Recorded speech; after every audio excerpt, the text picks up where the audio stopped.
फिर से स्वागत है आप लोगों का अपने YouTube चैनल श्री गुरुकुल में। और आज हम बात करने वाले हैं क्लास ट्वेल्थ के हिंदी के गद्य के सेकंड चैप्टर गंगा अवतरण के बारे में, जिसके लेखक कौन है? वही है जो पहले थे, रत्नाकर जी। ठीक है, इसके भी लेखक कौन है? इनके भी लेखक रत्नाकर जी, जगन्नाथ दास रत्नाकर जी ही हैं। ये भी उसी में है बच्चों, उद्धव प्रसंग में भी ये भी है, लेकिन ऐसा था कि इसमें मतलब अलग से दिया हुआ था। ये आपका काव्य का द्वितीय पार्ट ही है, लेकिन ये उद्धव प्रसंग के बाद एक छोटा सा पार्ट था, तो मैंने सोचा इसको अलग से एक वीडियो में करवा दिया जाएगा। तो आज हम लोग इसको करेंगे। फिर इसके दोनों पार्टों के आपके पद्य पे आधारित जो प्रश्न उत्तर है, कल आप लोगों को आपके व्हाट्सएप पर PDF के रूप में मिल जाएंगे। हो सके अगर जल्दी हो जाएगा तो आज ही मिल जाएंगे शाम तक। चलिए ध्यान दीजिएगा, नहीं तो कल मिलेंगे। हम पढ़ने वाले हैं गंगा अवतरण। इसके लेखक कौन है? तो सर इसके लेखक जगन्नाथ दास रत्नाकर जी ही है। गंगा अवतरण खंड काव्य में रत्नाकर जी ने सगर पुत्रों के उद्धार के लिए महाराज भगीरथ से तपस्या के करने के पृथ्वी पर आगमन का वर्णन किया। प्रस्तुत छंदों में गंगा आकाश से पृथ्वी की ओर तीव्र वेग से आने के शिव जी की जटाओं से धारण किए जाने का व्यंग चित्रण है। जब भगीरथ जी द्वारा तपस्या की गई और गंगा माता को बुलाया गया, तो गंगा माता का तीव्र वेग से धरती पर आना स्वर्गलोक से और शंकर जी का अपने जटाओं पर उन्हें धारण करना, उसी के बारे में हम इसमें पूरे पढ़ेंगे। और पीछे भी एक दो हैं, इसी के बारे में हम लोग पूरा पढ़ेंगे इस गंगा अवतरण में। तो ध्यान दीजिएगा, पहला पैराग्राफ पढ़ते हैं बच्चों की। कहाँ गया भाई? निकसी कमंडल तय उमड़ी नभ मंडल खंडित, धाई धरा अपार वेग सौ वायु विखंडित, भयो धोर अति शब्द धमक सौ त्रिभुवन तरजे, महामेघ मिली मनहु एक संग ही सब गरजे, नीज दरेर सौ पवन पटेल फारती फहराती, सुरपुर के अति सघन घोर गन घसी घराती, चली धार दुधकार धरा दीसी काटती कावा, सगर सुंदनी के पाप ताप पर बोलती धावा। देखिए, जैसा कि हम लोगों ने देखा यहाँ पर कि गंगा जी के आगमन का वर्णन किया गया है, और यहाँ पर अगर हम लोग इसके प्रसंग की बात करें, पहले संदर्भ की बात कर लेते हैं। तो इसका संदर्भ कैसे लिखेंगे? तो प्रस्तुत पद्यांश हमारी हिंदी पाठ्य पुस्तक में संकलित रत्नाकर जी द्वारा रचित गंगा अवतरण शीर्षक से लिया गया है। और प्रसंग की बात करें तो पद में कवि ने ब्रह्मा जी के कमंडल से निकली गंगा जी का वर्णन किया है। तो कवि गंगा के पृथ्वी पर अवतरण को चित्रण करते हुए कहते हैं कि गंगा स्वर्ग में कमंडल, यानी गंगा स्वर्ग में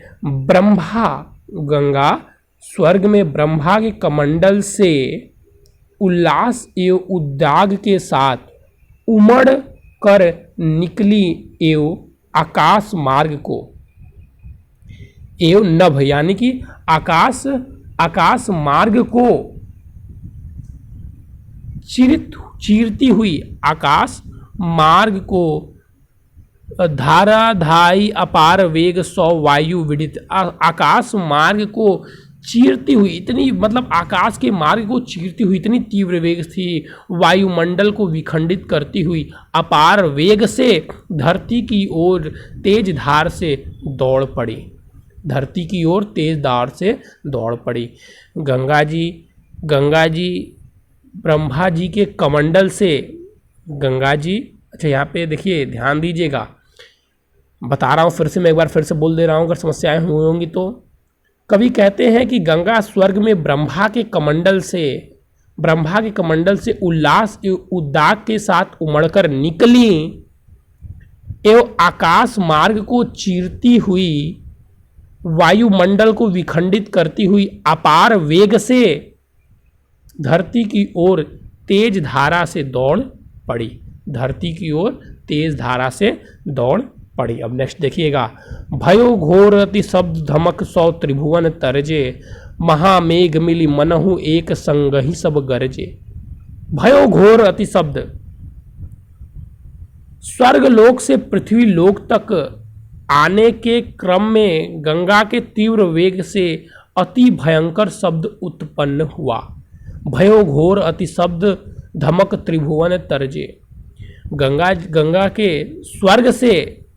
के स्वर्ग लोक से पृथ्वी लोक तक आने के क्रम में गंगा के तीव्र वेग से अति भयंकर शब्द उत्पन्न हुआ, जिसकी धमक से तीनों लोग त्रिभुवन तरजे यानी कि तीनों लोग कांप गए, जिसकी गरज से तीनों लोक कांप गए। महामेघ मिली मनहुस एक संग ही सब गरजे। गंगा पर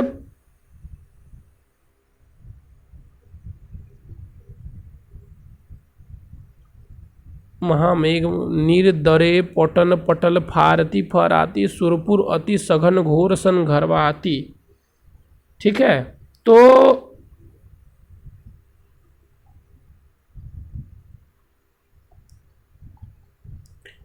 महामेघ मिली मनहुस एक सब गरजे।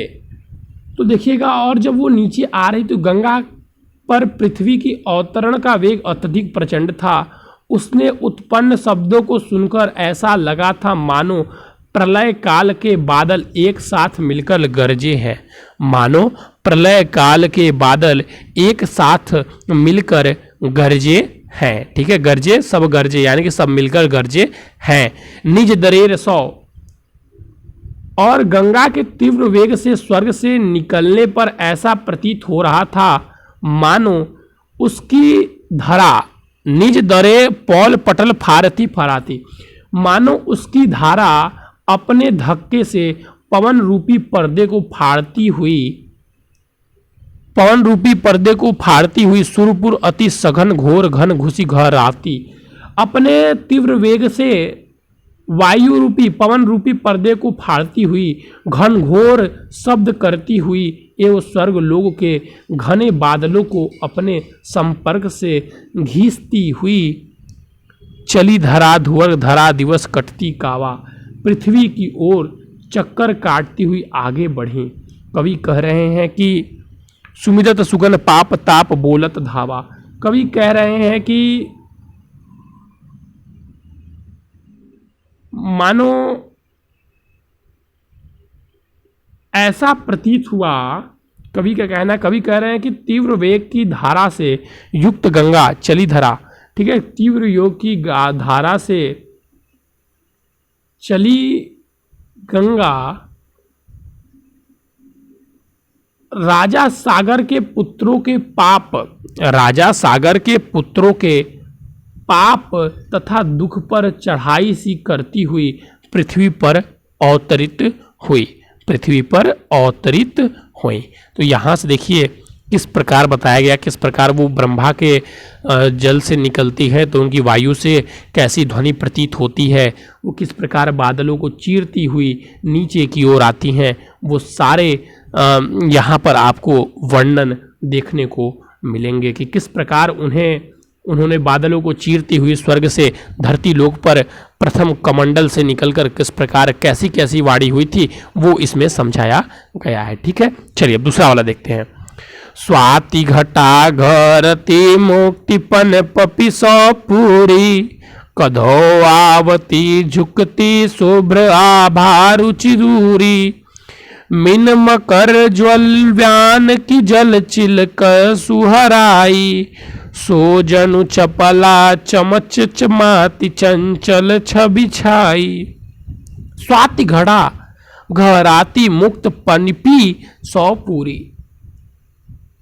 आकाश से धरती पर उतरती हुई गंगा की श्वेत धारा को देखकर ऐसा लग रहा था कि मानो मोतियों की कंती से परिपूर्ण, कौधे अति झुकती शुभ्र आभा रुचि धुरी, मोतियों की कंती से परिपूर्ण स्वाति नक्षत्र के मेघ का समूह आकाश में उमड़ रहा हो, या सुंदर श्वेत प्रकाश ज्योति पृथ्वी से झुकती हुई चली आ रही हो, झुकती हुई चली आ रही हो। मीना मकर गान लगे कि चल चिलकी सुहराई, सो जनु चपला चममाती चंचल छवि छाई।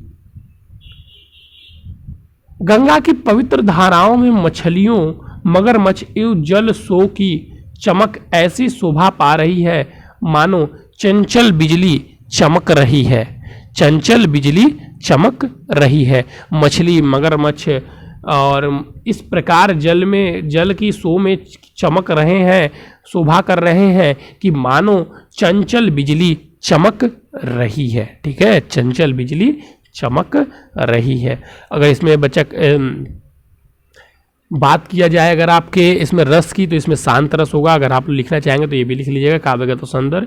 और अलंकार की बात करेंगे तो इसमें अगर बात की जाए तो सौंदर्य अलंकार, अनुप्रास अलंकार इसमें मुक्त है। और भाषा की अगर बात की जाए तो ब्रज भाषा युक्त भाषा भी है। चलिए अब बात किया जाए इसके तीसरे पैराग्राफ की, जो है रुचित रजतम कै बिताने तैन्य अति वीर से, झरती बूंद सौ झिलमिलाती मोतनी की झालर, ताके नीचे रंग राग रंग के ढंग जमाए, सुर बनी तनी के वृंद करत आंदी बंधाए, रुचि रजत में बितान तनय अति बिरसे। कहते हैं कि जब गंगा जी आकाश से पृथ्वी पर अवतरित हो रही थी तब उसे देखकर ऐसा लगा रहा था मानो किसी ने सुंदर रूपहाल श्वेत रंग का विस्तृत तंबू लगा दिया हो। जैसे कहते हैं ना कि मतलब देखते हैं हम लोग शादी ब्याह में जाते हैं, छत के ऊपर देखते हैं ऊपर तंबू लगा रहता है, तो वैसा ही सुंदर सफेद श्वेत चादर का किसी ने तंबू लगा दिया है। झरत बूंद सौ झिलमिल मनोनित झलकारा। और गंगा की धारा से जल बूंदे तंबू में लटकी हुई मोतियों की झालर के समान शोभा पा रही थी। ताके नीचे रंग रंग के ढंग जमाए, सुर बय नीत के वृंद करत आनंद बधाए। मोतियों के रूप में गिरती हुई जल की बूंदें झिलमिलाती हुई अद्भुत दृश्य उपस्थित कर रही थीं, जो कि बहुत ही आनंद प्रदान कर रही थी। इस दृश्य को देखकर यह प्रतीत हो रहा था कि उस तंबू के नीचे देवताओं की स्त्रियों के समूह ने आनंद मनाने के लिए रंग रंग के सभी सामान सजा रखे हैं, रंग रंग के सभी सामान सजा रखे हैं। ठीक है, ये आपका यहाँ से तंबू के नीचे देवी देवताओं की स्त्रियों ने रंग रंग के आनंद लेने के लिए रंग रंग के सभी सामान सजाए रखे हैं। चलिए अब हम चलेंगे नेक्स्ट पैराग्राफ की ओर। तो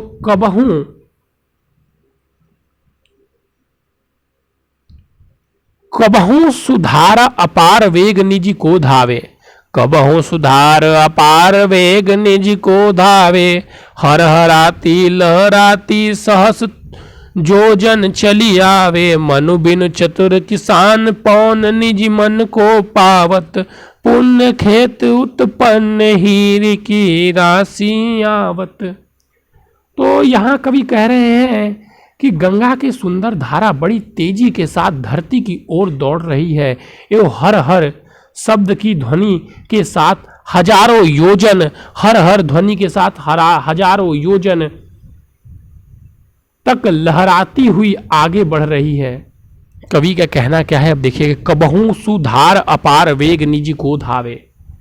कवि का कहना है कि गंगा की धारा जल की बूंदों को पृथ्वी पर गिराती हुई ऐसा प्रतीत हो रहा है मानो ब्रह्मा रूपी चतुर किसान ने, मनुविधि चतुर किसान, तो ब्रह्मा रूपी चतुर किसान ने अपने मन के अनुकूल पावन गति को देखकर अपने पूर्ण रूपी खेत अब देखिए इसमें पूरा मिलाकर बोलूंगा कि यहाँ पे लाइन बाई लाइन यहाँ पे प्रोनाउंसिएशन नहीं हो सकता।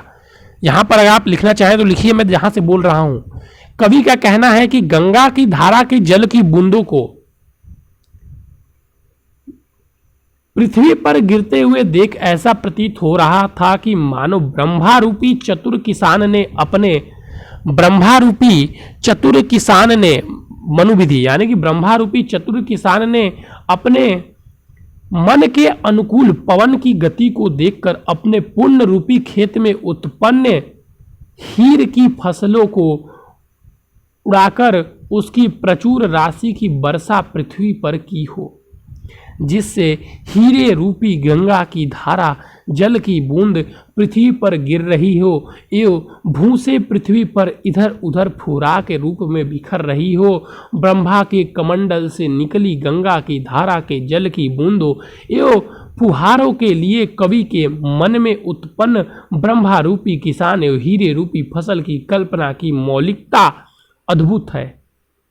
ठीक है, कवि के कहने का तात्पर्य यह है कि जैसे किसान अपने अनाज को भूसे से अलग करने के लिए उसे हवा में उड़ाता है तो अनाज फसा अलग हो जाता है, वैसे ही ब्रह्मा रूपी किसान ने भी अपने पुण्य रूपी कृषि से उत्पन्न हीरे को अर्थात गंगा को धारा को जल की दी बूंदों में हवा में उड़ाया तो उसका भूसा फहरा रूपी फुहारा के रूप में इधर उधर फैल गया। समझे? तो ये इसका पूरा है। आप चाहेंगे इसमें लाइन बाय लाइन करना तो इसमें लाइन बाय लाइन करने में थोड़ी बहुत सारी समस्याएं होंगी, क्योंकि इसका एग्जैक्ट लाइन बाय लाइन नहीं किया जा सकता, क्योंकि जहां कल्पना होती है वहां थोड़ी सी समस्याएं हो ही जाती हैं।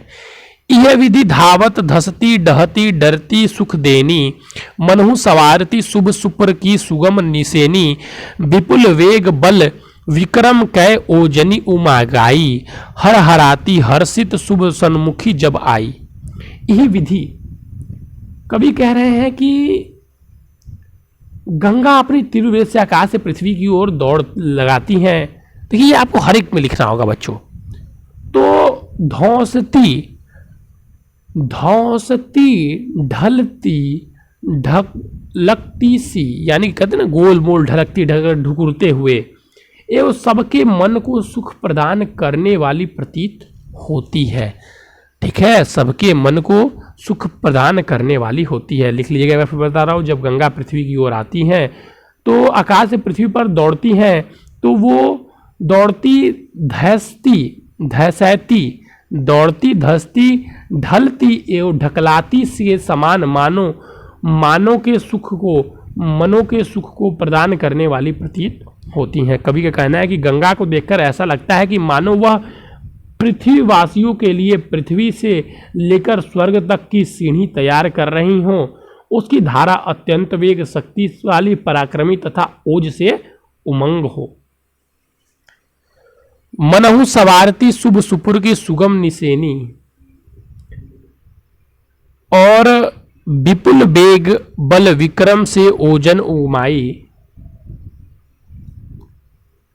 अपने इन गुणों से उमगती हुई हर हर की ध्वनि करती हुई अत्यंत प्रसन्नता के साथ भगवान शिव के समक्ष प्रकट हुई।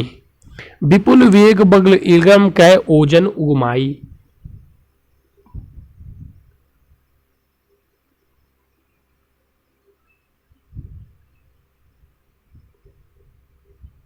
उपस्थित होने का वर्णन किया है शिव के समक्ष। शिव निवास स्थल हिमालय है।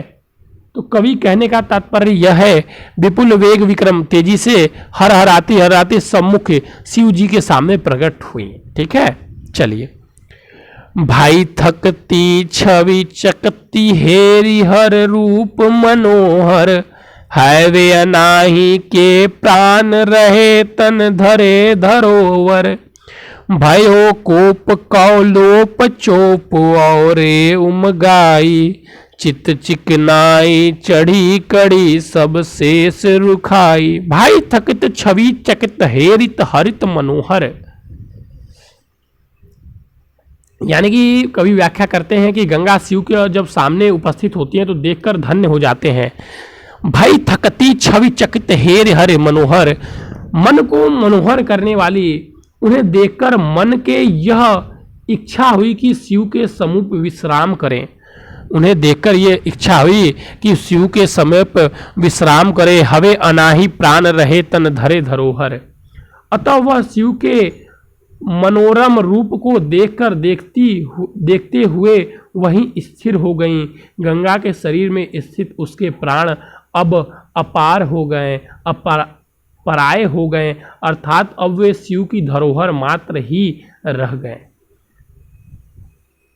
भयो कोप कौलोप चोप औरे उगमाई, चिक चिकनाई चढ़ी कड़ी सब रोक रुखाई। उसके मन में शिव को पाने की उत्कृष्टता जागृत हो गई थी। जब माता गंगा ने शिव जी को देखा, उसके हृदय का रुक्तपन और नाराजगी अब दूर हो गई थी, अतः उसके मन में स्थित रोष एवं रुखाई स्थान पर प्रेम की उत्पन्न हो गई थी। वह शिव के प्रेम के निगमन हो गई थी। अब वो भगवान शिव को देखी तो उनका चित्त उग्रमा और उन्हीं के साथ अब वहीं पर वो रहना चाहती थी।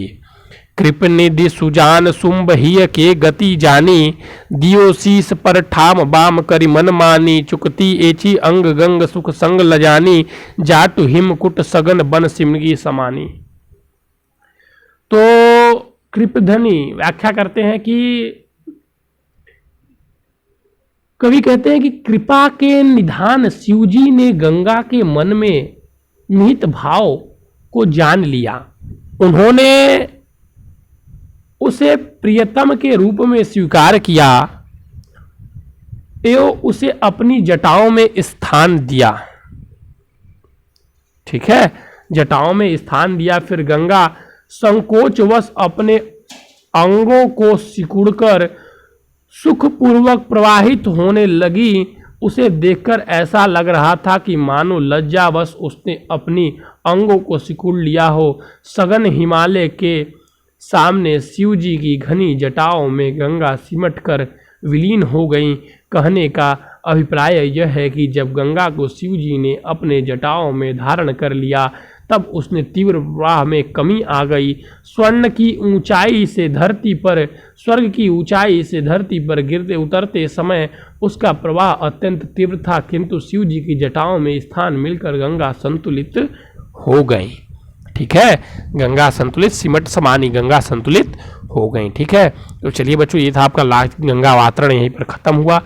इसमें अगर देखिए आप लोगों ने गंगा जी के उद्गम से संबंधित कहानियां सुनी होगी, पढ़ी होगी, तो आपको यहाँ पर आसानी हुई होगी। नहीं पढ़ी होगी तो थोड़ी सी समस्याएं हुई होंगी। तो एक बार मैं कहूँगा कि आप जाकर कहानी पढ़ें, बहुत अच्छी कहानी भी है बच्चों। ठीक है, तो चलिए बच्चों, आज के लिए बस इतना ही। Thank you, have a nice day.